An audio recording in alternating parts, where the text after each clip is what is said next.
ನಮಸ್ಕಾರ ಸ್ನೇಹಿತರೆ, ವಿಜಯೀಭವ ಯೂಟ್ಯೂಬ್ ಚಾನಲ್ಗೆ ತಮಗೆಲ್ಲರಿಗೂ ಆತ್ಮೀಯವಾದಂಥ ಸ್ವಾಗತ. ನಾನು ಶಂಕರ್ ಪ್ರಕೃತಿ.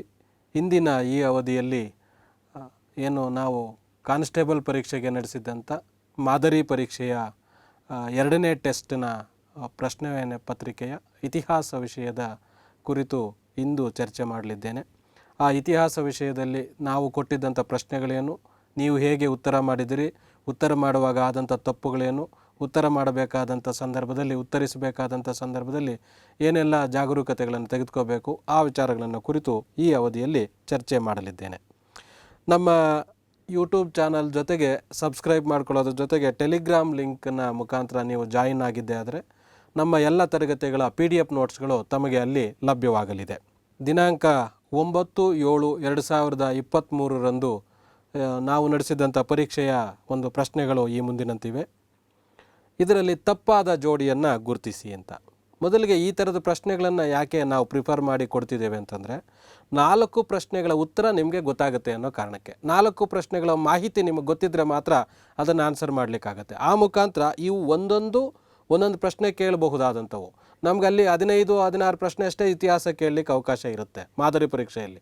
ಆದರೆ ನಿಮಗೆ ಒಂದು 50 ಪ್ರಶ್ನೆಗಳ ಒಂದು ಜ್ಞಾನವನ್ನು ಕೊಡುವಂಥ ಉದ್ದೇಶದಿಂದ ಈ ಥರದ ಪ್ರಶ್ನೆಗಳನ್ನು ಕೇಳಲಾಗ್ತಾ ಇದೆ.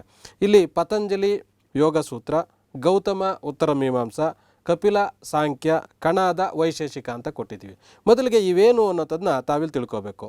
ಮೊದಲಿಗೆ ನೋಡಿ, ಈ ಪ್ರಶ್ನೆಗೆ ಸಂಬಂಧಪಟ್ಟಂತೆ ಉತ್ತರ ಕೊಟ್ಟಿರೋಂಥವ್ರು ಗೌತಮ ಉತ್ತರ ಮೀಮಾಂಸಾ ಅನ್ನೋಂಥದ್ದನ್ನು ಸರಿ ಉತ್ತರ ಆಗಿದೆ. ಇದಕ್ಕೆ 5103 ಜನ ತಪ್ಪು ಉತ್ತರವನ್ನು ಕೊಟ್ಟಿದ್ದಾರೆ. ನೋಡಿ, 5103 ಜನ ತಪ್ಪು ಉತ್ತರವನ್ನು ಕೊಟ್ಟಿದ್ದಾರೆ. ಬರೀ 71% ಮಾತ್ರ ಇದಕ್ಕೆ ಸರಿಯಾದಂಥ ಉತ್ತರವನ್ನು ಕೊಟ್ಟಿದ್ದಾರೆ. ಯಾಕೆ ಈ ಥರ ಆಗಿದೆ ಅಂತ ನೋಡೋಣ. ಈ ಮೇಲ್ಗಡೆ ಕೊಟ್ಟಿದ್ನಲ್ಲ, ಏನು ಈ ಗೌತಮ ಪತಂಜಲಿ ಅಂತ, ಇವ್ರು ಏನು ಅನ್ನೋಂಥದ್ದನ್ನ ತಿಳ್ಕೊಳ್ಳೋದಾದರೆ, ಷಡ್ ದರ್ಶನಗಳು ಅಂತ 6 ದರ್ಶನಗಳು. ಇದು ವೇದಗಳ ಕಾಲದಲ್ಲಿ ರಚನೆಯಾದಂಥ ಸಾಹಿತ್ಯದಲ್ಲಿ ಬರುವಂಥವು. ಈ ಗೌತಮ ಅನ್ನೋಂಥವನು ಗೌತಮ ಬುದ್ಧ ಬೇರೆ, ಗೌತಮ ಬೇರೆ. ಗೌತಮ ಅನ್ನೋಂಥವನು ನ್ಯಾಯ ದರ್ಶನ ಅನ್ನೋಂಥ ಒಂದು ಕೃತಿಯನ್ನು ಬರೀತಾನೆ. ಪತಂಜಲಿ ನಿಮಗೆಲ್ರಿಗೂ ಗೊತ್ತಿದೆ, ಯೋಗ ದರ್ಶನ. ಕಪಿಲ ಸಾಂಖ್ಯ ದರ್ಶನ, ಕಣಾದ ವೈಶೇಷಿಕ ದರ್ಶನ, ಜೈಮಿನಿ ಪೂರ್ವ ಮೀಮಾಂಸಾ, ಬಾದರಾಯಣ ಉತ್ತರ ಮೀಮಾಂಸಾ. ಇವು 6 ಷಡ್ ದರ್ಶನಗಳು. ಇವುಗಳಲ್ಲಿ ಯಾವುದಾದ್ರೂ ಒಂದನ್ನು ಕೊಟ್ಟು ಪ್ರಶ್ನೆಯನ್ನು ಕೇಳ್ಬೋದು. ಪತಂಜಲಿ ಯೋಗ ಸೂತ್ರವನ್ನು ಯಾರು ಬರೆದ್ರು ಅಥವಾ ಯೋಗ ದರ್ಶನವನ್ನು ಬರೆದಂಥವ್ರು ಯಾರು, ಈ ಥರದ ಕಣಾದ ವೈಶೇಷಿಕವನ್ನು ಬರೆದಿದ್ದಾನ ಅಥವಾ ವೈಶೇಷಿಕವನ್ನು ಬರೆದಂಥವ್ರು ಯಾರು, ಈ ಥರದ ಪ್ರಶ್ನೆಗಳನ್ನು ಅಲ್ಲಿ ಕೇಳುವಂಥ ಸಾಧ್ಯತೆ ಇರುತ್ತೆ. ಹಾಗಾಗಿ ಆ ಪ್ರಶ್ನೆಯನ್ನು ಕೇಳಲಾಗಿದೆ. ಅದಕ್ಕೆ ಒಂದಷ್ಟು ಜನ ಸರಿ ಮಾಡಿದಿರಿ, ಇನ್ನು ಉಳಿಕೆಯವರು ಅದನ್ನು ತಿಳ್ಕೊಂಡಿರಿ. ಮುಂದಿನ ಪರೀಕ್ಷೆಗಳಲ್ಲಿ ಅದು ಸರಿ ಆಗುವಂತೆ ನೋಡ್ಕೊಳ್ಳಿ. ಇಲ್ಲಿ ಮತ್ತೊಂದು ತಪ್ಪಾದ ಜೋಡಿ ಅಂತ ಕೊಟ್ಟಿದ್ದೇನೆ. ಹರಪ್ಪ ಎಚ್ ಮಾದರಿಯ ಶವ ಸಂಸ್ಕಾರ, ಮಹೇಂಜೋದಾರೋ ಗಡ್ಡಧಾರಿ ಪುರೋಹಿತ, ಕಾಲಿಬಂಗನ್ ಉಡುಮೆ ಮಾಡಲ್ಪಟ್ಟ ಕುರುಹುಗಳು, ಬನವಾಲಿ ಮಣಿಗಳ ತಯಾರಿ. ಈ ಜೋಡಿಯನ್ನು ಕೊಟ್ಟಿದ್ದೇವೆ. ಇವುಗಳನ್ನು ಅಷ್ಟೇ 4 ಪ್ರಶ್ನೆ ಕೇಳಬಹುದು. ಇದರಲ್ಲಿ ನಿಮಗೆ 4 ಪ್ರಶ್ನೆಗಳ ಮಾಹಿತಿ ಸಿಗಬೇಕು ಅನ್ನೋ ಕಾರಣಕ್ಕೆ ಇಲ್ಲಿ ಕೇಳಿರೋಂಥದ್ದು. ಎಚ್ ಮಾದರಿ ಅಂತಂದರೆ ಹರಪ್ಪ ನಾಗರಿಕತೆಯಲ್ಲಿ ಈ ಥರ ಶವ ಸಂಸ್ಕಾರ ಮಾಡ್ತಾಯಿದ್ರು. ಸತ್ತಂಥವ್ರನ್ನ ಒಬ್ಬರನ್ನ ಹೀಗೆ ಉಳ್ತಾರೆ, ಮತ್ತೊಬ್ಬರನ್ನ ಹೀಗೆ ಉಳ್ತಾರೆ, ಮತ್ತೊಬ್ಬರನ್ನ ಹೀಗೆ ಉಳ್ತಾರೆ. ಅದು ಎಚ್ ಮಾದರಿಯ ಶವ ಸಂಸ್ಕಾರ, ಅದು ಹರಪ್ಪದಲ್ಲಿತ್ತು. ಇದು ಸರಿ ಇದೆ. ಮಹೇಂಜೋದಾರೋ ಗಡ್ಡಧಾರಿ ಪುರುಷನ ಒಂದು ವಿಗ್ರಹ ಸಿಗತ್ತೆ. ಅದು ಒಂದೇ ಒಂದು ವಿಗ್ರಹ ಸಿಕ್ಕಿರೋಂಥದ್ದು. ಇನ್ನೆಲ್ಲವೂ ಮಾತೃದೇವತೆ ವಿಗ್ರಹಗಳು ಹೆಚ್ಚಾಗಿ ಸಿಗುತ್ತೆ. ಆ ಪುರುಷನ ವಿಗ್ರಹ ಸಿಕ್ಕಿರೋಂಥದ್ದು ಅದು ಸಹ ಮಹೇಂಜೋದಾರದಲ್ಲಿ. ಕಾಲಿಬಂಗನ್ ಅಂಥದ್ದು ಉಳುಮೆ ಮಾಡಿರುವಂಥ ಗೆರೆಗಳು, ಏನು ಈ ಥರ ಉಳುಮೆ ಮಾಡಿರುತ್ತಲ್ಲ, ಆ ಥರದ ಗೆರೆಗಳು ಸಿಕ್ಕಿರುವಂಥ ಪ್ರದೇಶ ಯಾವುದು ಅಂದರೆ ಕಾಲಿಬಂಗನ್. ಇನ್ನು ಬನವಾಲಿ ಅನ್ನೋಂಥದ್ದು ಈ ಮಣಿಗಳನ್ನು ತಯಾರಿಸುವಂಥದ್ದಲ್ಲ. ಈ ಮಣಿಗಳನ್ನು ತಯಾರಿಸುವಂಥದ್ದು ಯಾವುದು ಅಂದರೆ ಚೆನ್ನೋದಾರೋ ಅಂತ. ಇದು ಕೈಗಾರಿಕಾ ಪ್ರದೇಶ ಆಗಿರುತ್ತೆ. ಇಲ್ಲಿ ಮಣಿಗಳನ್ನು ತಯಾರಿ ಮಾಡಲಾಗ್ತಾ ಇತ್ತು, ಅದು ಚೆನ್ನೋದಾರಿ. ಅದಕ್ಕೆ ಇದು ತಪ್ಪಾದಂಥ ಉತ್ತರ ಆಗಿದೆ. ಇದನ್ನು ಎಷ್ಟು ಜನ ಇದು ಮಾಡ್ಕೊಂಡಿದ್ದೀರಿ ಅಂತ ಇಲ್ಲಿ ಗಮನಿಸಿ. ನೋಡಿ, 9570 ಜನ ಈ ಪ್ರಶ್ನೆಗೆ ತಪ್ಪು ಹಾಕಿದ್ದೀರಿ. ಹರಪ್ಪ ನಾಗರಿಕತೆ, ವೇದಗಳ ಕಾಲದ ನಾಗರಿಕತೆ, ಇವೆರಡರಲ್ಲಿ ಒಂದಂತೂ ಕಂಪಲ್ಸರಿ ಕ್ವಶನ್ ಇದ್ದೇ ಇರುತ್ತೆ. ಅವೆರಡರ ಏರಿಯಾದಲ್ಲಿ ಕೇಳ್ತಾರೆ ಪ್ರಶ್ನೆಗಳು. ಹಾಗಿದ್ದಾಗ ಪ್ರಮುಖ ವಿಷಯಗಳು ಅದರಲ್ಲಿ ಏನೇನು ಬರುತ್ತೆ ಅವೆಲ್ಲವನ್ನು ನಾವು ತಿಳ್ಕೊಂಡಿರಬೇಕು. ಪ್ರಮುಖ ವಿಷಯಗಳು ಎಲ್ಲ ತಿಳ್ಕೊಬೇಕು ಅಂತಲ್ಲ. ಈಗ ನಾನು ಕೇಳಿರುವಂಥದ್ದು ಎಲ್ಲವೂ ಫೆಮಿಲಿಯರ್ ವಿಷಯಗಳು, ಹಾಗಾಗಿ ಅದನ್ನು ತಿಳ್ಕೊಂಡಿರಬೇಕು. ನಂತರ ಇದ್ರದ್ದು ಎಕ್ಸ್ಟ್ರಾ ಇನ್ಫಾರ್ಮೇಷನ್ ಏನು, ಹರಪ್ಪ ನಾಗರಿಕತೆ ಇದರಲ್ಲಿ ಬರುವಂಥದ್ದು ಹರಪ್ಪ ನಾಗರಿಕತೆ ಅಂತಲೇ ಹೆಸರಿಟ್ಟಿದ್ದಾರೆ. ಯಾಕೆ ಅಂದರೆ ಸಿಂಧೂ ಬಯಲಿನ ನಾಗರಿಕತೆ ಅಂತ ಇತ್ತು, ಅದನ್ನು ಬದಲಾವಣೆ ಮಾಡಿ ಹರಪ್ಪ ನಾಗರಿಕತೆ ಅಂತ ಇಟ್ಟರು. ಸಿಂಧೂ ಬಯಲಿನ ನಾಗರಿಕತೆ ಅನ್ನೋ ಹೆಸರನ್ನು ಯಾಕೆ ಬದಲಾವಣೆ ಮಾಡಿದ್ರು ಅಂದರೆ, ಸಿಂಧೂ ನದಿಯ ದಡದಲ್ಲಷ್ಟೇ ಈ ಹರಪ್ಪ ನಾಗರಿಕತೆ ಇರಲಿಲ್ಲ. ಅದನ್ನು ಬಿಟ್ಟು ಅದರ ಉಪನದಿಗಳಲ್ಲದೆ ಸರಸ್ವತಿ ನದಿ, ಬೇರೆ ಬೇರೆ ನದಿಗಳ ದಡದಲ್ಲೂ ಸಹ ಹರಪ್ಪ ನಾಗರಿಕತೆಯ ಒಂದು ಕುರುಹುಗಳಿತ್ತು. ಹಾಗಾಗಿ ಸಿಂಧೂ ನದಿ ಅನ್ನೋಂಥದ್ದು ಲಿಮಿಟೆಡ್ ಏರಿಯಾ ಆಗುತ್ತೆ. ಹರಪ್ಪ ಆದರೆ ವಿಶೇಷವಾಗಿ ಎಲ್ಲ ಏರಿಯಾಗಳಿಗೂ ಕನೆಕ್ಟ್ ಆಗುವಂಥದ್ದಾಗುತ್ತೆ. ಹಾಗಾಗಿ ಅದನ್ನ ಹರಪ್ಪ ನಾಗರಿಕತೆ ಅಂತ ಕರೆಯೋಣ ಅಂತ ಮಾರ್ಷಲ್ ಅವರು ಇದನ್ನು ಪ್ರತಿಪಾದನೆ ಮಾಡಿದಂಥವ್ರು. ಮತ್ತು ಹರಪ್ಪ ನಾಗರಿಕತೆ ಅಂತ ಯಾಕೆ ಕರೆದ್ರು ಅಂದರೆ, ಹರಪ್ಪ ನಾಗರಿಕತೆಯ ಸಂದರ್ಭದಲ್ಲಿ ಏನು ಇಷ್ಟು ಏರಿಯಾ ಸಿಕ್ಕಿದೆ ನಾಗರಿಕತೆಯ ಸ್ಥಳಗಳು, ಆ ಏರಿಯಾದಲ್ಲಿರುವಂಥ ಎಲ್ಲ ನಾಗರಿಕತೆಗಳಲ್ಲೂ ಹರಪ್ಪದಲ್ಲಿ ಸ್ಥಳಗಳಲ್ಲಿ ಹರಪ್ಪದಲ್ಲಿ ಏನು ಲಕ್ಷಣಗಳಿದ್ದಾವೋ ಅವೆಲ್ಲವೂ ಅಷ್ಟೂ ಏರಿಯಾದಲ್ಲಿ ಕಂಡುಬರುತ್ತೆ. ಅದಕ್ಕೆ ಅದನ್ನು ಹರಪ್ಪ ನಾಗರಿಕತೆ ಅಂತ ಕರೆದ್ರು. ಇದು ಅದರದ್ದು. ನೆಕ್ಸ್ಟು ಮಹೇಂಜೋದಾರಲ್ಲಿ ಇಲ್ಲಿ ಗಡ್ಡಧಾರಿ ಪುರೋಹಿತ ಅಂತ ಕೊಟ್ಟಿದ್ದೀವಿ. ಅಲ್ಲೇನು ಬರುತ್ತೆ, ಡ್ಯಾನ್ಸಿಂಗ್ ಗರ್ಲ್ ಅಂತ ಬರ್ತಾರಲ್ಲ, ಕಂಚಿನ ಪ್ರತಿಮೆ, ನರ್ತನ ಮಾಡ್ತಾ ಇರುವಂಥ ಕಂಚಿನ ಪ್ರತಿಮೆ, ಆಕೆ ಅಲ್ಲಿ ಆ ವಿಗ್ರಹ ಅಲ್ಲಿ ಸಿಗುತ್ತೆ ಮಹೇಂಜೋದಾರದಲ್ಲಿ. ಮತ್ತು ಇನ್ನೊಂದೇನು, ಮಹೇಂಜೋದಾರೋ ಅಂದರೆ ಸಿಂಧಿ ಭಾಷೆಯಲ್ಲಿ ಮಡಿದವರ ದಿಬ್ಬ ಅಂತ, ಅದು ಅದರದ್ದು ಇನ್ಫಾರ್ಮೇಷನ್. ನೆಕ್ಸ್ಟು ಕಾಲಿಬಂಗನ್ ಅಂದರೆ ಮೀನಿಂಗ್ ಏನು ಅಂದರೆ ಕಪ್ಪು ಬಳೆಗಳು ಅಂತ. ಇದು ರಾಜಸ್ಥಾನದಲ್ಲಿ ಬರುವಂಥ ಪ್ರದೇಶ.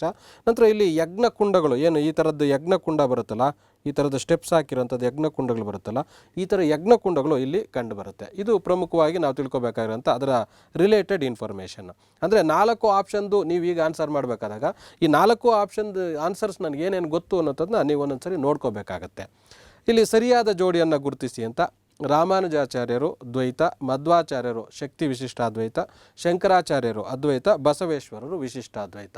ಈ ಫಿಲಾಸಫಿಗಳಲ್ಲಿ ಎಲ್ಲರನ್ನೂ ಕೊಟ್ಟಿದ್ದೇವೆ, ಎಲ್ಲರದ್ದು ಫಿಲಾಸಫಿ ಇದೆ, ಬಟ್ ಹಿಂದೂ ಮುಂದಾಗಿದೆ. ಯಾಕೆಂದರೆ ನಾವು ಒಬ್ಬರದೇ ಫಿಲಾಸಫಿ ಕೊಟ್ಟಾಗ ಟಕ್ ಅಂತ ನೆನಪು ಮಾಡ್ಕೋತೀವಿ. ಈ 4 ಜನದ್ದಿದ್ದಾಗ ಕನ್ಫ್ಯೂಷನ್ ಆಗಿಬಿಡುತ್ತೆ, ಇದ್ಯಾರ್ದು ಇದ್ಯಾರ್ದು ಅಂತ.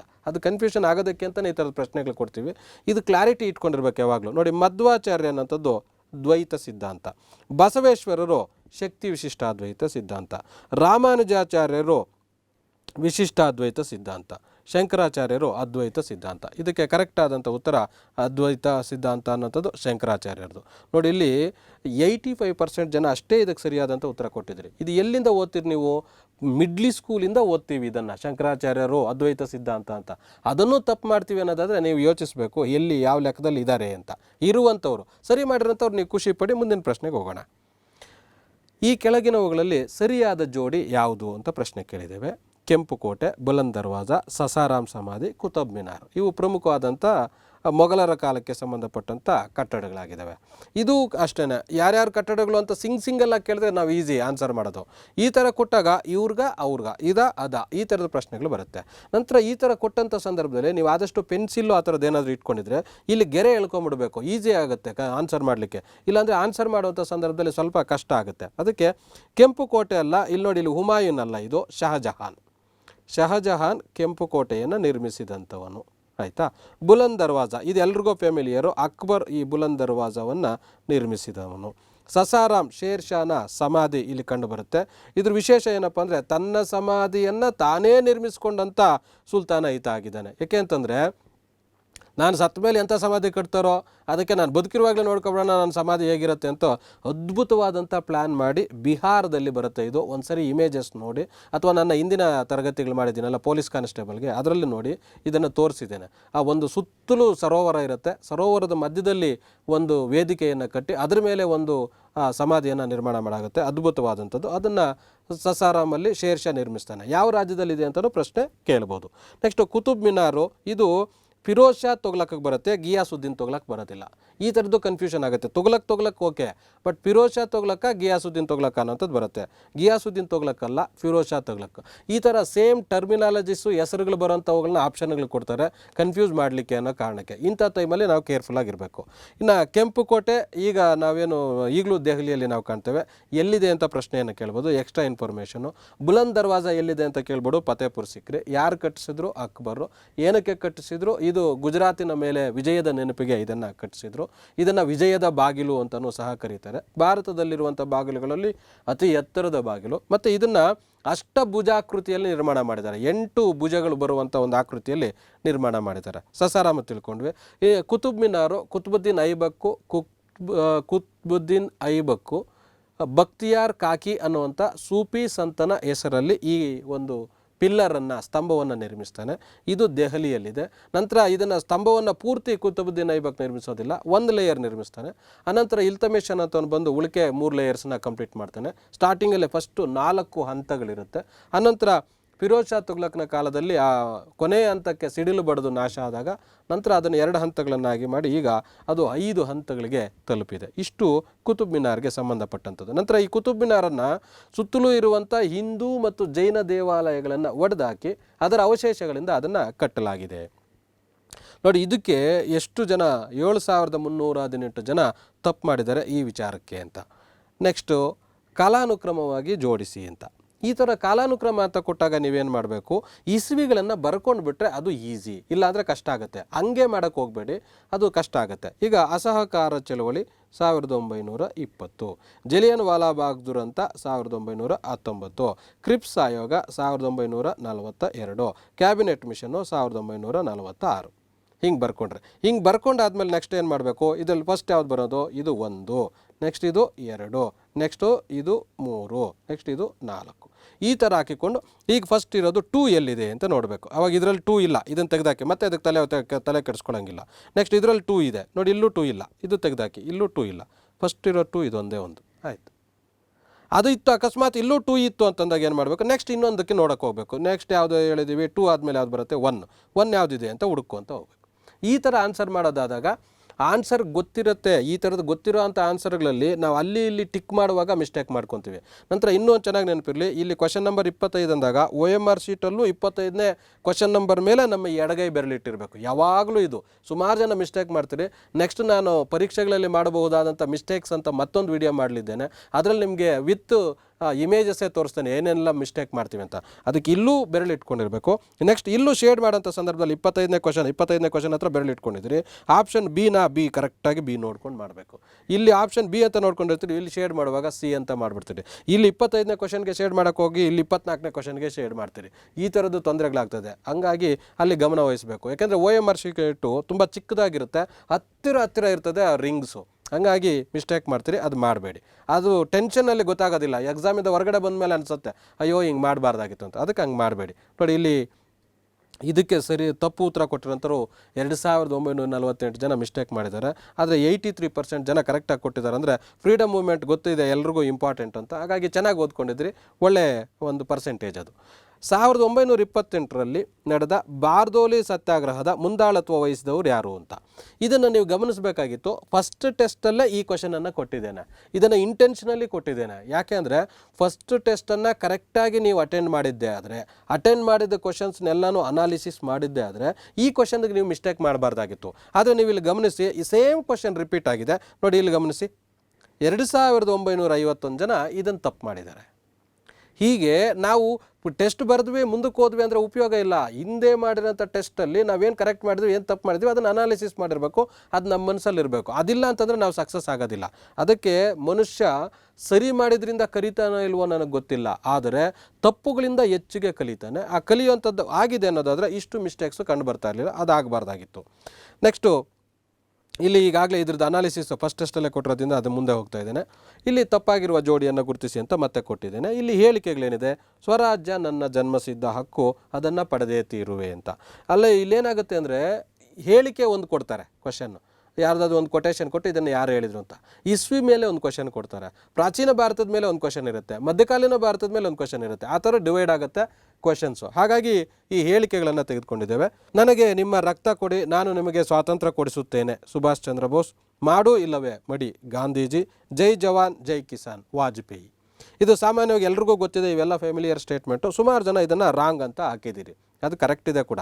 ನಂತರ ಇಲ್ಲಿ ನೀವು ನೋಡಬೇಕಾಗಿರೋದೇನೆಂದರೆ, ವಾಜಪೇಯಿಯವರು ಈ ಸ್ಟೇಟ್ಮೆಂಟ್ ಕೊಡ್ತಾರೆ. ಆ್ಯಕ್ಚುಲಿ ಏನಂತ ಕೊಡ್ತಾರೆ ಅಂದರೆ, ಜೈ ಜವಾನ್ ಜೈ ಕಿಸಾನ್ ಜೈ ವಿಜ್ಞಾನ್ ಅಂತ ಈ 3 ಹೇಳಿಕೆಗಳನ್ನು ಕೊಡ್ತಾರೆ. ಹಾಗಾದರೆ ಈ 2 ಹೇಳಿಕೆ ಕೊಟ್ಟಂಥವ್ರು ಯಾರು? ನಮಗೆ ಲಾಲ್ ಬಹದ್ದೂರ್ ಶಾಸ್ತ್ರಿ. ಲಾಲ್ ಬಹದ್ದೂರ್ ಶಾಸ್ತ್ರಿ ಈ ಹೇಳಿಕೆಯನ್ನು ಕೊಟ್ಟಂಥವ್ರು, ಜೈ ಜವಾನ್ ಜೈ ಕಿಸಾನ್. ಇದಕ್ಕೆ ಜೈ ವಿಜ್ಞಾನ್ ಸೇರಿಸಿದಂಥವ್ರು ವಾಜಪೇಯಿ. ಹಾಗಾಗಿ ಈ ಒಂದು ಆಪ್ಷನ್ ನೋಡೋಣ ಹೇಗೆ ಮಾಡ್ತಾರೆ ಅಂತ ಇದನ್ನು ಕೊಡಲಾಗಿದೆ. ಮಾಡು ಇಲ್ಲವೇ ಮಡಿ ಗಾಂಧೀಜಿ ಕೊಟ್ಟರು ಸರಿ, ಯಾವಾಗ ಕೊಟ್ಟರು ಅಂತ ನೆಕ್ಸ್ಟ್ ಕೇಳ್ಬೋದು. ಕ್ವಿಟ್ ಇಂಡಿಯಾ ಚಳವಳಿಯ ಸಂದರ್ಭದಲ್ಲಿ, ಭಾರತ ಬಿಟ್ಟು ತೊಲಗಿ ಚಳವಳಿಯಲ್ಲಿ ಈ ಹೇಳಿಕೆಯನ್ನು ಕೊಡ್ತಾನೆ. ನನಗೆ ನಿಮ್ಮ ರಕ್ತ ಕೊಡಿ, ನಾನು ನಿಮಗೆ ಸ್ವಾತಂತ್ರ್ಯ ಕೊಡುತ್ತೇನೆ ಅಂತ ಹೇಳಿದ್ರು ಸುಭಾಷ್ ಚಂದ್ರ ಬೋಸ್ ಫೆಮಿಲಿಯರು. ಸುಮಾರು ಸರಿ ಈ ಥರದ ಪ್ರಶ್ನೆಗಳು ಕೇಳಿದ್ದಾನೆ. ನೆಕ್ಸ್ಟ್ ಏನು ಕೇಳ್ಬೋದು, ಎಲ್ಲಿ ಈ ಹೇಳಿಕೆಯನ್ನು ಕೊಟ್ಟ ಅಂತ ಪ್ರಶ್ನೆ ಕೇಳ್ಬೋದು. ಸಿಂಗಪುರದಲ್ಲಿ ಕೊಟ್ಟ. ಸಿಂಗಪುರದಲ್ಲಿ ಯಾಕೆ ಕೊಟ್ಟರು ಈ ಸುಭಾಷ್ ಚಂದ್ರ ಬೋಸ್ ಅಂದರೆ ಅಲ್ಲಿ INA ಸೈನಿಕರಿದ್ದರು, INA ಸೈನಿಕರಿಗೆ ಕೊಟ್ಟಂಥ ಹೇಳಿಕೆ ಇದು. ಇದಕ್ಕೆ ಆಪ್ಷನ್ಸ್ ಇನ್ನೂ ಒಂದು ಕೊಡ್ಬೋದು. ಈ ಹೇಳಿಕೆಯನ್ನು ಭಾರತದ ರಾಷ್ಟ್ರೀಯ ಕಾಂಗ್ರೆಸ್ನ ಸದಸ್ಯರಿಗೆ ಕೊಟ್ಟರು, ಅಥವಾ ಸುಭಾಷ್ ಚಂದ್ರ ಬೋಸ್ರವರ ಫಾರ್ವರ್ಡ್ ಬ್ಲಾಕ್ ಸದಸ್ಯರಿಗೆ ಕೊಟ್ಟರು, ಅಥವಾ ಏನು ಸಿಂಗಪುರದ INA ಸೈನಿಕರಿಗೆ ಕೊಟ್ಟರು, ಅಥವಾ ಜಪಾನಲ್ಲಿ ಬರುವಂಥ INA ಸೈನಿಕರಿಗೆ ಕೊಟ್ಟರು ಅಂತ ಆಪ್ಷನ್ಸ್ ಕೊಡ್ಬೋದು. ಆವಾಗ ನಾವು ಮಿಸ್ಟೇಕ್ ಮಾಡ್ತೀವಿ. ಅದಕ್ಕೆ ಆ ಮೇಯ್ನ್ ಕಾನ್ಸೆಪ್ಟ್ ಏನಿದಾವಲ್ಲ ಆ ಏರಿಯಾ ಸುತ್ತೂ ಇರುವಂಥ ನಾಲೆಡ್ಜು ನಮಗೆ ಇರಬೇಕು. ಸ್ವರಾಜ್ಯ ನನ್ನ ಜನ್ಮಸಿದ್ಧ ಹಕ್ಕು ಅಂತ ಯಾವಾಗ ಹೇಳ್ತಾರೆ ಅಂದರೆ ಹೋಮ್ ರೂಲ್ ಚಳವಳಿ ಬರುತ್ತೆ. ಹೋಮ್ ರೂಲ್ ಚಳವಳಿಯನ್ನು ಇಬ್ಬರು ಮಾಡ್ತಾರೆ. ಫಸ್ಟ್ ಚೆಸ್ಟಲ್ಲೂ ನಾನು ಕೊಟ್ಟಿದ್ದೇನೆ. ಅನಿ ಬೆಸೆಂಟ್ ಅವರು ಮದ್ರಾಸಿನ RDRನಲ್ಲಿ ಹೋಮ್ ರೂಲ್ ಚಳವಳಿ ಮಾಡ್ತಾರೆ 1916ರಲ್ಲಿ. ಸೇಮ್ ಅದೇ ಡೇಟಲ್ಲಿ ಬಾಲಗಂಗಾಧರ ತಿಲಕ್ರವರು ಹೋಮ್ ರೂಲ್ ಚಳವಳಿ ಮಾಡ್ತಾರೆ. ಅದೆಲ್ಲಿ ಅಂತಂದರೆ ಪೂನಾದಲ್ಲಿ. ಆ ಸಂದರ್ಭದಲ್ಲಿ ನನ್ನ ಹೋಮ್ ರೂಲ್ ಅಂದರೆ ಏನು, ನನ್ನ ಮನೆ, ಹೋಮ್ ಅಂದರೆ ಮನೆ, ನನ್ನ ಮನೆಯನ್ನು ನಾನೇ ಆಳ್ವಿಕೆ ಮಾಡ್ಕೋತೀನಿ, ಬೇರೆಯವ್ರು ಬೇಕಾಗಿಲ್ಲ ಅಂತ ಹೇಳೋಂಥದ್ದು ಈ ಹೇಳಿಕೆಯ ಒಂದು ಉದ್ದೇಶ ಆಗಿದೆ. ನೋಡಿ, ಇದರಲ್ಲಿ 1338 ಜನ ಈ ಪ್ರಶ್ನೆಯನ್ನು ಸಹ ತಪ್ಪು ಮಾಡ್ತಾರೆ. ಅಂದರೆ ನೀವು ಗಮನಿಸಬೇಕು ಎಲ್ಲಿ ಇದ್ದಾರೆ ನಮ್ಮ ವಿದ್ಯಾರ್ಥಿಗಳು ಅಂತ. ಇಲ್ಲಿ ಸರಿಯಾದ ಜೋಡಿ ಮತ್ತೊಂದು ಪ್ರಶ್ನೆ. ರಾಷ್ಟ್ರೀಯ ಕಾಂಗ್ರೆಸ್ನ ಮೊದಲ ಮಹಿಳಾ ಅಧ್ಯಕ್ಷರು ಸರೋಜಿನಿ ನಾಯ್ಡು. ರಾಷ್ಟ್ರೀಯ ಕಾಂಗ್ರೆಸ್ನ ಮೊದಲ ಭಾರತೀಯ ಮಹಿಳಾ ಅಧ್ಯಕ್ಷರು ಅನಿ ಬೆಸೆಂಟ್. ರಾಷ್ಟ್ರೀಯ ಕಾಂಗ್ರೆಸ್ನ ಮೊದಲ ಅಧ್ಯಕ್ಷರು A.O. ಹ್ಯೂಮ್. ಬೆಳಗಾಂ ರಾಷ್ಟ್ರೀಯ ಕಾಂಗ್ರೆಸ್ನ ಅಧ್ಯಕ್ಷರು ಗಾಂಧೀಜಿ. ಇದು ಗಾಂಧೀಜಿಯವರು ಅಧ್ಯಕ್ಷತೆ ವಹಿಸಿದಂಥ ಕೊನೆಯ ರಾಷ್ಟ್ರೀಯ ಕಾಂಗ್ರೆಸ್ ಸಮಾವೇಶ ಯಾವುದು ಅಂತ ಕೇಳ್ಬೋದು. ಅದು ಸಹ ಇದೇನೆ. ಗಾಂಧೀಜಿಯವರು ಮೊದಲ ಅಧ್ಯಕ್ಷತೆ ವಹಿಸಿದಂಥ ರಾಷ್ಟ್ರೀಯ ಕಾಂಗ್ರೆಸ್ನ ಸಭೆ ಯಾವುದು ಅಂತ ಕೇಳ್ಬೋದು. ಅದು ಇದೇನೆ. ಮೊದಲನೇದು ಅದೇ, ಕೊನೆಯದು ಅದೇ, ಏಕೈಕನೂ ಅದೇ.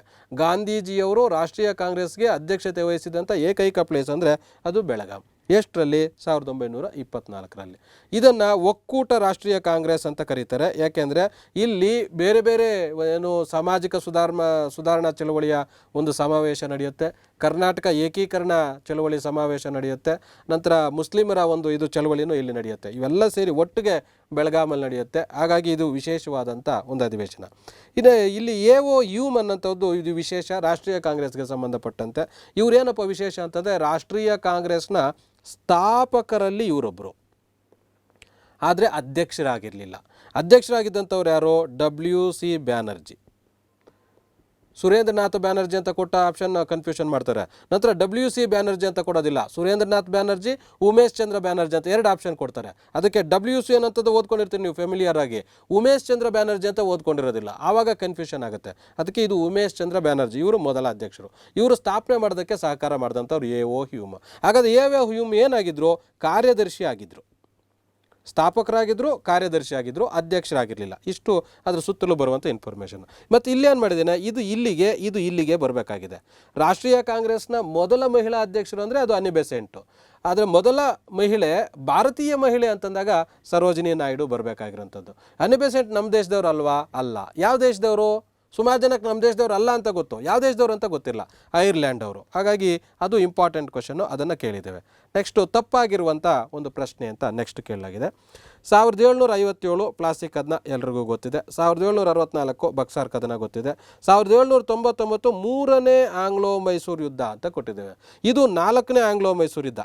1799 ಅನ್ನಷ್ಟೊತ್ತಿಗೆ ಎಲ್ರಿಗೂ ಆಂಗ್ಲೋ ಮೈಸೂರು ಯುದ್ಧ ಅಂತ ಈ ಮೂರನೇದನ್ನ ನೆಗ್ಲೆಕ್ಟ್ ಮಾಡ್ತೀವಿ. ಹಾಗಾಗಿ ಸುಮಾರು ಜನ ಮಿಸ್ಟೇಕ್ ಮಾಡಿರ್ತೀರಿ. ಇಲ್ಲಿ ಗಮನಿಸಿ, 4ನೇ ಆಂಗ್ಲೋ ಮೈಸೂರು ಯುದ್ಧ ಇದು ನಡೆಯುವಂಥದ್ದು. ನೆಕ್ಸ್ಟು 1927 ಸೈಮನ್ ಆಯೋಗ, ಇದು ಕರೆಕ್ಟ್ ಇದೆ. ಇಲ್ಲಿ ಇನ್ನು 1799ಕ್ಕೆ ಬಂದ ಇದ್ರ ಸುತ್ತ ಎಕ್ಸ್ಟ್ರಾ ಇನ್ಫಾರ್ಮೇಷನ್ ತಿಳ್ಕೊಳ್ಳೋದೇನೆಂದರೆ 1757 ಪ್ಲಾಸಿ ಕದನ ಎಲ್ಲಿ ಬರುತ್ತೆ? ಕೋಲ್ಕತ್ತಾ ಭಾಗದಲ್ಲಿ ಬರುತ್ತೆ. ಇದನ್ನು ಪ್ರಶ್ನೆ ಕೇಳ್ಬೋದು, ಎಲ್ಲಿ ಬರುತ್ತೆ ಪ್ಲಾಸಿ ಅಂತ. ಅನಂತರ ಅಲ್ಲಿ ಯಾರ್ಯಾರಿಗೆ ನಡೀತು? ಸಿರಾಜುದ್ದೌಲನಿಗೂ ಬ್ರಿಟಿಷರಿಗೂ ಯುದ್ಧ ನಡೀತು. ಅದನ್ನು ಪ್ರಶ್ನೆ ಕೇಳ್ಬೋದು, ಪ್ಲಾಸಿ ಕದನ ಯಾರ್ಯಾರಿಗೆ ನಡೀತು ಅಂತ. ಬಕ್ಸಾರ್ ಕದನ ಯಾರ್ಯಾರಿಗೆ ನಡೀತು? ಮೀರ್ ಕಾಸಿಂ ಮತ್ತು ಬ್ರಿಟಿಷರಿಗೆ ನಡೀತು. ಎಲ್ಲಿ ನಡೀತು? ಇದು ಕೋಲ್ಕತ್ತಾ ಭಾಗದಲ್ಲೇ, ಆ ಕೋಲ್ಕತ್ತಾ ಏನು ಏರಿಯಾ ಇದೆಯಲ್ಲ ಅದರಲ್ಲೇ ಬರುವಂಥವು ಪ್ಲಾಸಿ ಮತ್ತು ಬಕ್ಸಾರ್ ಅನ್ನೋಂಥವು. 1799 ಬಹಳ ವಿಶೇಷವಾದಂಥ ಇಸ್ವಿ. ಯಾಕೆ ಅಂತಂದರೆ 1799ರಲ್ಲಿ ಟಿಪ್ಪು ಮರಣ ಹೊಂದ್ತಾನೆ. 1799ರಲ್ಲೇ ಬ್ರಿಟಿಷರು ಸ್ವಲ್ಪ ಸಾಮ್ರಾಜ್ಯವನ್ನು ಮೈಸೂರು ರಾಜರಿಗೆ ಕೊಡ್ತಾರೆ. ಮುಮ್ಮಡಿ ಕೃಷ್ಣರಾಜ ಒಡೆಯರು ಇದನ್ನು ಸ್ವೀಕಾರ ಮಾಡ್ತಾರೆ. ರಾಣಿ ಲಕ್ಷ್ಮಮ್ಮಮ್ಮಣಿಯವರು ಇದನ್ನು ಸ್ವೀಕಾರ ಮಾಡ್ತಾರೆ. 1799ರಲ್ಲಿ ಏನು ಈ ಪ್ರಮುಖ ಘಟನೆಗಳೆಲ್ಲ ನಡೀತವೆ, ಇದು ಇಂಪಾರ್ಟೆಂಟ್. ಹಾಗಾಗಿ ಹೆಂಗಾದರೂ ಕೇಳ್ಬೋದು 799ರಲ್ಲಿ ನಡೆದಂಥ ಘಟನೆಗಳು ಯಾವುದು ಯಾವುದಲ್ಲ ಅದನ್ನು ಪ್ರಶ್ನೆ ಕೇಳ್ಬೋದು.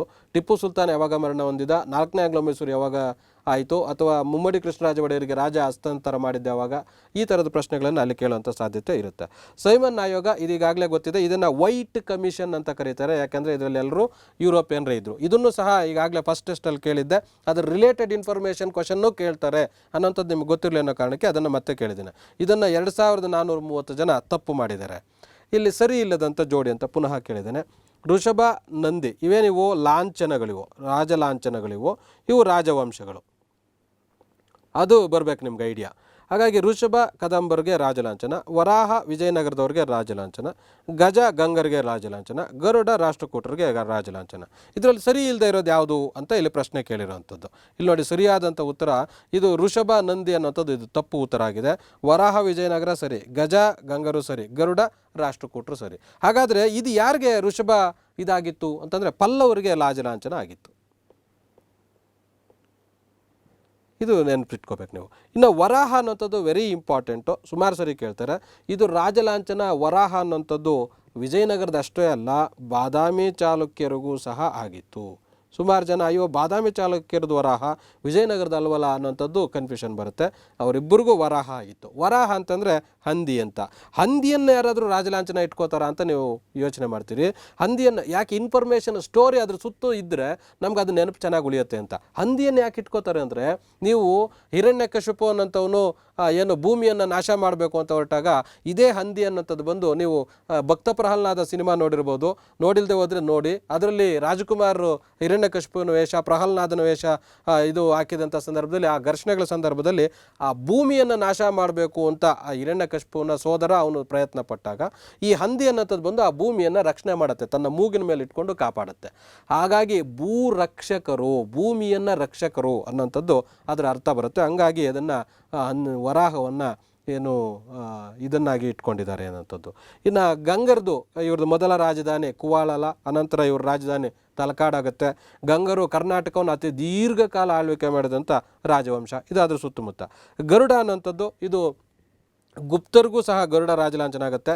ಇದೇನು ಸಿಂಬಲ್ಲಪ್ಪ ಅಂತಂದರೆ, ಇದು ಸಹ ವಿಷ್ಣುವಿನ ಆರಾಧನೆ ಮಾಡೋವಂಥದ್ರ ಸಿಂಬಲ್ಲು. ವರಾಹ ಅಂತಂದರೆ ಆ ಫ್ಯಾಮಿಲಿಯವರು, ಆ ರಾಜವಂಶದವರು ವಿಷ್ಣುವನ್ನು ಪೂಜೆ ಮಾಡೋಂಥವ್ರು ಅಂತ. ಇಲ್ಲಿ ಋಷಭ ನಂದಿಯನ್ನು ಪೂಜೆ ಮಾಡೋಂಥವ್ರು ಅಂದರೆ ಏನು, ಶಿವನ ಮುಂದೆ ತಾನೇ ನಂದಿ ಇರೋಂಥವ್ರು, ಇವರು ಶಿವನನ್ನು ಪೂಜೆ ಮಾಡೋಂಥವ್ರು ಅಂತ. ತಮಿಳುನಾಡಲ್ಲಿ ಶಿವನನ್ನು ಪೂಜೆ ಮಾಡುವಂಥವ್ರಿಗೆ ನಾಯನಾರರು ಅಂತ ಕರೀತಾರೆ. ಇಲ್ಲಿ ನೀವು ಗಮನಿಸಬೇಕು. ಈ ಗರುಡ ಅಂದ್ರೂ ಸಹ ಯಾಕೆ, ವಿಷ್ಣುವಿನ ವಾಹನ ಗರುಡ. ಇವರು ರಾಷ್ಟ್ರಕೂಟರು ವೈಷ್ಣವ ಧರ್ಮವನ್ನು ಪ್ರೋತ್ಸಾಹ ಮಾಡಿದಂಥವ್ರು. ಇದೇ ರೀತಿ ವೈಷ್ಣವ ಧರ್ಮಕ್ಕೆ ಸೇರಿಕೊಂಡವರು ವಿಷ್ಣುವರ್ಧನ ಅಂತ ಕೇಳಿದಿರಿ. ಗುಪ್ತರು ಸಹ ಇದೇ ರೀತಿ ವಿಷ್ಣು ಏನು ವರಾಹ ಇದಾದಂಥ ಗರುಡನನ್ನು ತಮ್ಮ ರಾಜಲಾಂಛನವಾಗಿ ಹೊಂದಿದ್ದಂಥವರು ಅಂತ. ನೋಡಿ, ಈ ಪ್ರಶ್ನೆಗೆ 4562 ಜನ ತಪ್ಪು ಮಾಡಿರೋಂಥದ್ದನ್ನು ಗಮನಿಸ್ಬೋದು. ಕರ್ನಾಟಕದ ಜಲಿಯನ್ ವಾಲಾಬಾಗ್, ಇವುಗಳಲ್ಲಿ ಯಾವುದಾದ್ರೂ ಒಂದು ಪ್ರಶ್ನೆ ಇದ್ದೇ ಇರುತ್ತೆ. ಇದು ವೆರಿ ಇಂಪಾರ್ಟೆಂಟು. ಇವುಗಳನ್ನು ನೋಟ್ ಮಾಡಿ ಇಟ್ಕೊಂಬಿಡಿ. ಕರ್ನಾಟಕದ ಜಲಿಯನ್ ವಾಲಾಬಾಗ್ ಯಾವುದು, ಕರ್ನಾಟಕದ ಏನು ಇದು ದಂಡಿ ಯಾವುದು, ವಿದ್ರಾಶ್ವತ್ಥಕ್ಕೆ ಏನಂತ ಕರೀತಾರೆ, ಅಂಕೋಲಕ್ಕೆ ಏನಂತ ಕರೀತಾರೆ, ಇದು ವೆರಿ ಇಂಪಾರ್ಟೆಂಟು. ಅದನ್ನು ನೆನ್ಪಿಟ್ಕೊಬಿಡಿ. ಮತ್ತು ಧ್ವಜ ಸತ್ಯಾಗ್ರಹ ಎಲ್ಲಿ ನಡೀತು, ಅದರದ್ದು ಅಧ್ಯಕ್ಷರು ಯಾರಾಗಿದ್ದರು ಅಥವಾ ಯಾರು ಲೀಡಿಂಗಲ್ಲಿದ್ದರು, ಈ ಥರದ ಪ್ರಮುಖವಾದಂಥ ವಿಷಯಗಳನ್ನು ಕೇಳ್ತಾರೆ. ಇದನ್ನು ಈಗಾಗಲೇ ಫಸ್ಟ್ ಟೆಸ್ಟಲ್ಲೇ ನಾನು ಮಾಡಿರೋದ್ರಿಂದ ಮತ್ತೆ ಸಮಯ ವೇಸ್ಟ್ ಮಾಡೋದಕ್ಕೆ ರೆಡಿ ಇಲ್ಲ. ಅದಕ್ಕೆ ನೆಕ್ಸ್ಟ್ ಪ್ರಶ್ನೆಗೆ ಹೋಗ್ತಾ ಇದ್ದೀನಿ. ಇದರಲ್ಲಿ 1437 ಏನು ವಿದ್ಯಾರ್ಥಿಗಳು ತಪ್ಪು ಮಾಡಿರೋವಂಥದ್ದು. ತಲಕಾಡುಗೊಂಡ ಅನ್ನೋಂಥ ಬಿರುದು, ಇದು ಈಗಾಗಲೇ ಹೇಳಿದ್ದೆ, ಫಸ್ಟ್ ಟೆಸ್ಟನ್ನು ಅನಾಲಿಸಿಸ್ ಮಾಡಿದ್ದೆ. ನೀವು ಫಸ್ಟ್ ಟೆಸ್ಟನ್ನು ಗಮನಿಸಿದೆ ಆದರೆ ಈಗ ಇಲ್ಲಿ ನೀವು ರಿಯಲೈಸ್ ಆಗಿರ್ತೀರಿ ಅಂತ ಭಾವಿಸಿದ್ದೇನೆ. ತಲಕಾಡುಗೊಂಡ ಇದು ಯಾರಿಗಿತ್ತಂತ ಬಿರುದು ಅಂತ, ಇದು ವಿಷ್ಣುವರ್ಧನ್ಗೆ ಬರುವಂಥ ಬಿರುದು. ಆದರೆ ಇಮ್ಮಡಿ ಪುಲಿಕೇಶಿಗೆ ಏನಿರುತ್ತೆ, ದಕ್ಷಿಣ ಪತೇಶ್ವರ ಅಂತ ಇರುತ್ತೆ. ದಕ್ಷಿಣ ಪತೇಶ್ವರ ಅಂತ ಇದು ಫೆಮಿಲಿಯರು. ಇವ್ರಿಗೆ ಇದಕ್ಕಿಂತ ಮುಂಚೆ ಏನಿರುತ್ತೆ, ಆಮೇಲೆ ಏನಾಗುತ್ತೆ, ಹರ್ಷವರ್ಧನನ್ನು ಸೋಲಿಸಿದ್ದಾದಮೇಲೆ ಪರಮೇಶ್ವರ ಅಂತ ಬಿರುದು ಬರುತ್ತೆ. ಇದು ಇಂಪಾರ್ಟೆಂಟ್, ಪರಮೇಶ್ವರ ಅಂತ ಬಿರುದು ಬರುತ್ತೆ. 6ನೇ ವಿಕ್ರಮಾದಿತ್ಯನಿಗೆ 3ನೇ ಕೃಷ್ಣನಿಗೆ ಇವೇನಂತ ಫೆಮಿಲಿಯರ್ ಇರುವಂಥ ಬಿರುದುಗಳಿಲ್ಲ. ನಂತರ ಈ 6ನೇ ವಿಕ್ರಮಾದಿತ್ಯಂದು ನೀವು ಇನ್ನೊಂದು ಗಮನಿಸಬೇಕು, ವಿಷ್ಣುವರ್ಧನನನ್ನು ಸೋಲಿಸ್ತಾನೆ ಈತ 6ನೇ ವಿಕ್ರಮಾದಿತ್ಯ ಅನ್ನೋಂಥವನು. ಇವು ಪ್ರಮುಖವಾಗಿರುತ್ತೆ. 3ನೇ ಕೃಷ್ಣ ಎಲ್ಲಿ ಬರ್ತಾನೆ, ರಾಷ್ಟ್ರಕೂಟರ ರಾಜ್ಯದಲ್ಲಿ ಬರುವಂಥವನು. ಅವರಲ್ಲಿ ಪ್ರಮುಖವಾದಂಥ ರಾಜ ಆತ. 1ನೇ ಕೃಷ್ಣ ಕೇಳಿದಿರಿ, ಆತ ಕೈಲಾಸನಾಥ ಟೆಂಪಲ್ನ ನಿರ್ಮಾಣ ಮಾಡಿದಂಥವನು. ನೋಡಿ, ಇಲ್ಲಿ ಇದಕ್ಕೆ ತಪ್ಪು ಉತ್ತರ ಕೊಟ್ಟಿರುವಂಥ 6118 ಜನ ಈ ಒಂದು ಪ್ರಶ್ನೆಗೆ ತಲಕಾಡುಗೊಂಡ ಅನ್ನೋಂಥ ಬಿರುದು ಗೊತ್ತಿಲ್ಲ ಅಂದರೆ ಫೆಮಿಲಿಯರ್ ಬಿರುದದು, ಅದನ್ನು 6100 ಜನ ತಪ್ಪು ಮಾಡಿದಿರಿ ಅನ್ನೋಂಥದ್ದು ತುಂಬ ಕೆಟ್ಟದ್ದದು. ಯಾಕೆಂದರೆ ನಾವು ಅಷ್ಟು ತಿಳ್ಕೊಂಡಿರಲಿಲ್ಲ ಅಂತ. ಈಗ ತಿಳ್ಕೊಳ್ಳಿ, ತೊಂದರೆ ಇಲ್ಲ, ಇನ್ನು ಎಕ್ಸಾಮ್ ಬರೋಷ್ಟರೊಳಗಡೆ ಅಲರ್ಟ್ ಆಗ್ತೀರಿ ಅಂತ. ಐಹೊಳೆ ಶಾಸನವನ್ನು ರಚಿಸಿದವರು ಯಾರು ಅಂತ ಪ್ರಶ್ನೆ ಕೊಟ್ಟಿದ್ದೇನೆ. ಐಹೊಳೆ ಶಾಸನ ಯಾರ ಬಗ್ಗೆ ಹೇಳುತ್ತೆ ಅಂತ ಪ್ರಶ್ನೆ ಕೇಳ್ಬೋದು, ರಚಿಸಿದವರು ಯಾರು ಅಂತ ಕೇಳ್ಬೋದು. ರವಿಕೀರ್ತಿ ಐಹೊಳೆ ಶಾಸನವನ್ನು ರಚಿಸಿದವರು, ಇದೆಲ್ಲರಿಗೂ ಗೊತ್ತಿದೆ. ಐಹೊಳೆ ಶಾಸನ ಯಾರ ಬಗ್ಗೆ ಇದೆ, ಬಾದಾಮಿ ಯಾವ ರಾಜವಂಶಕ್ಕೆ ಸೇರಿದೆ ಅಂತ ಕೇಳ್ಬೋದು, ಅದು ಬಾದಾಮಿ ಚಾಲುಕ್ಯರ ರಾಜವಂಶಕ್ಕೆ ಸೇರಿದೆ. ಯಾವ ರಾಜನ ಬಗ್ಗೆ ಇದೆ ಅಂತ ಕೇಳಿದ್ರೆ ಇಮ್ಮಡಿ ಪುಲಿಕೇಶಿ ಬಗ್ಗೆ ಇದೆ. ಇಮ್ಮಡಿ ಪುಲಿಕೇಶಿಗೆ ಸಂಬಂಧಪಟ್ಟಂತೆ ಮಾಹಿತಿ ನೀಡುತ್ತೆ. ಇದು ಐಹೊಳೆಯನ್ನು ಪ್ರಶಸ್ತಿ ಶಾಸನ ಅಂತ ಕರೀತಾರೆ. ಹಲ್ಮಿಡಿ ಶಾಸನವನ್ನು ದಾನ ಶಾಸನ ಅಂತ ಕರೀತಾರೆ. ದಾನ ಕೊಡಬೇಕಾದಾಗ ಹಾಕಿರುವಂಥ ಶಾಸನ. ಪ್ರಶಸ್ತಿ ಶಾಸನ ಅಂದರೆ ಇದಕ್ಕೇನು ವ್ಯತ್ಯಾಸ ಅಂದರೆ ರಾಜ ಮಾಡಿರುವಂಥ ಸಾಧನೆಗಳನ್ನು ಹೊಗಳಿ ಹೇಳುವಂಥದ್ದಕ್ಕೆ ಪ್ರಶಸ್ತಿ ಶಾಸನ ಅಂತ ಕರೀತಾರೆ. ಅದಕ್ಕೆ ಇದನ್ನು ಐಹೊಳೆಯನ್ನು ಪ್ರಶಸ್ತಿ ಶಾಸನ ಅಂತಲೂ ಕರೀತಾರೆ. ಇದು ಯಾರ ಪ್ರಶಸ್ತಿ ಶಾಸನ? ಇಮ್ಮಡಿ ಪುಲಿಕೇಶಿಯ ಪ್ರಶಸ್ತಿ ಶಾಸನ. ಅರಿಷ್ಟನೇಮಿ ಅಂತ ಹೆಸರು ಕೇಳಿದ್ದೀರಾ? ಕೇಳಿರಬೇಕು ಅಂತ ಅಂದ್ಕೊಂಡಿದ್ದೇನೆ. ಗೊಮ್ಮಟೇಶ್ವರ ಮೂರ್ತಿಯನ್ನು ಕೆತ್ತಿಸಿದಂಥವರು ಚಾವುಂಡರಾಯ, ಕೆತ್ತಿದಂಥವರು ಅರಿಷ್ಟನೇಮಿ. ಅದು ನೆನಪಿರ್ಬೇಕು ನಿಮಗೆ. ಚಪಡ ಅಂತ ಸುಮಾರು ಜನ ಕೇಳಿರ್ಲಿಕ್ಕಿಲ್ಲ. ಅಶೋಕನ ಶಾಸನಗಳು ಬರ್ತವೆ, ನೀವು ಇವತ್ತಿಗೂ ಅದದ್ದು ಇಮೇಜಸ್ ನನ್ನ ಕ್ಲಾಸಸ್ಸಲ್ಲಿ ಇರುತ್ತೆ, ನಾನು ಮಾಡಿರೋ ಕ್ಲಾಸ್ಗಳಲ್ಲಿ ತೋರಿಸಿರ್ತೇನೆ. ಅಶೋಕನ ಶಾಸನಗಳ ಒಂದು ಇಮೇಜಸ್ಸು ಅದರಲ್ಲಿ ಗಮನಿಸಿ ಎಷ್ಟು ಅದ್ಭುತವಾಗಿ ಕೆತ್ತನೆ ಮಾಡಿರ್ತಾರೆ ಅಂತ. ಅಶೋಕನ ಶಾಸನಗಳನ್ನು ಒಂದು ಇದನ್ನು ಸಿದ್ಧಗೊಳಿಸ್ತಾ ಇದ್ದಂಥವನು ಈ ಚಪಡ ಅನ್ನೋಂಥವನು. ಇತ್ತೀಚೆಗೆ ಸಂಶೋಧನೆ ಆಗಿ ಇದನ್ನು ಕಂಡುಹಿಡಿದಿದ್ದಾರೆ. ಅದು ಆ ಹೆಸರು ನಿಮಗೆ ಫೆಮಿಲಿಯರ್ ಆಗಲಿ ಅಂತ ಆ ಚಪಡ ಅನ್ನೋಂಥದ್ದನ್ನ ತಂದಿದ್ದೀನಿ. ಈ ಕಪ್ಪೆಯಾರ ಬೆಟ್ಟ ನಿಮಗೆ ಗೊತ್ತಿದೆ, ತ್ರಿಪದಿ ಶಾಸನ, ಕನ್ನಡದ ಮೊದಲ ತ್ರಿಪದಿ ಶಾಸನ. ತ್ರಿಪದಿ ಶಾಸನ ಅಂದರೆ ಏನು? ತ್ರಿ ಅಂದರೆ ಮೂರು, ಪದಿ ಅಂದರೆ ಅಕ್ಷರಗಳು, ಅಲ್ಲ ಸಾಲುಗಳು. ಮೂರು ಸಾಲುಗಳಲ್ಲಿರುವಂಥ ಶಾಸನ ಯಾವುದದು? ಕಪ್ಪೆಯಾರ ಭಟ್ಟನ ಶಾಸನ. ಇದು ಫೆಮಿಲಿಯರು. ಎಲ್ಲಿದೆ ಅಂತ ಕೇಳಬಹುದು, ಬಾದಾಮಿಯಲ್ಲಿದೆ.